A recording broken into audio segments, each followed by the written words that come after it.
motionless Thanos is still very sleepy. As the pouring of the holy water was completed, Thanos' injuries were healed and his sanity gradually returned. As for whether the psychological pain has been healed, I don't know. Thanos suppressed his anger and stared at Hyperion with eyes full of hatred. Thanos will definitely kill you in this life. Hyperion smiled playfully and raised his middle finger. Come on, come on, come and hit me. Tony was speechless and shook his head. Get out of the way. Hyperion quickly restrained himself and stood aside obediently. Tony sat on the throne and floated in front of Thanos. Thanos looked at him and became much more rational. Tony, the devil, tell me, what do you want before you are willing to let me live? Tony touched his chin.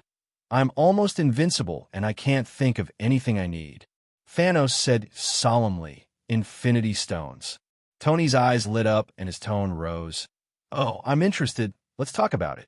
I found a clue to an Infinity Stone on an abandoned planet. I traded this clue for my life. Tony raised the corner of his mouth slightly. No, this price is not enough.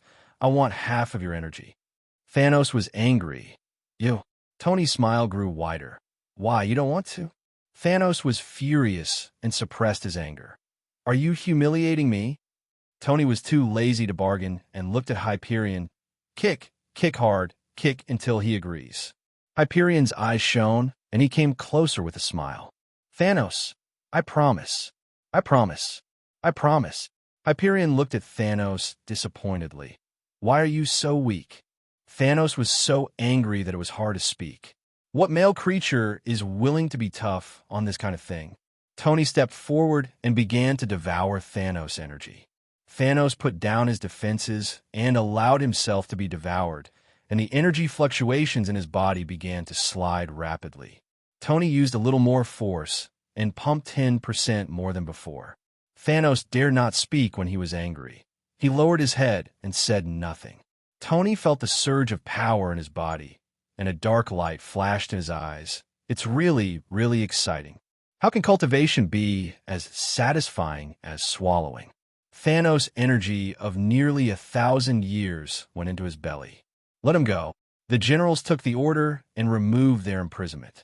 Thanos stretched out his hand to summon the double-edged machete not far away and flew into space without looking back. Everyone looked up and discovered something interesting. Hey, have you noticed that Thanos' butt is very red? Indeed, as red as a monkey's butt. Hyperion felt deeply regretful. Brother, why did you let Thanos go? Wouldn't it be better to kill him and make him famous? Tony was obsessed with feeling the surge in power, and the smile on his lips was a little cold. Shepherds like to fatten their sheep and then kill them. Hyperion, what do you mean? The top experts in this universe are all fat sheep raised by me, Tony. The generals were deeply shocked. Mephisto's eyes are fiery. Is this the pattern of the Demon King? Loki chewed a bit and smacked his tongue. Good boy. Hyperion didn't understand, but when he saw everyone's appearance, he pretended to be shocked and applauded vigorously. Pa! Pa! Pa! Awesome! So awesome! Big Brother is so awesome! Spider-Man looked at Hyperion, the corners of his mouth twitching. I always feel that among the 9 generals, there's a very obvious IQ depression. Tony turned his head away from looking at this guy. His eyes penetrated multiple dimensional spaces and fell on the blue star in another dimension. There was feasting and feasting. There, everyone was staring at their mobile phones and smiling like crazy. Tony, hey, you handsome readers, don't just laugh. Please give the fish some warmth. Hello, everyone. As we wrap up this video, I want to share a quick note. I have a Patreon account. If you'd like to support me and enjoy on-demand audiobooks, you can become a Patreon member. Alternatively, you can check out my Google Drive link, which has 500+ novel audiobooks available through my Ko-fi or Patreon shop. I appreciate your support.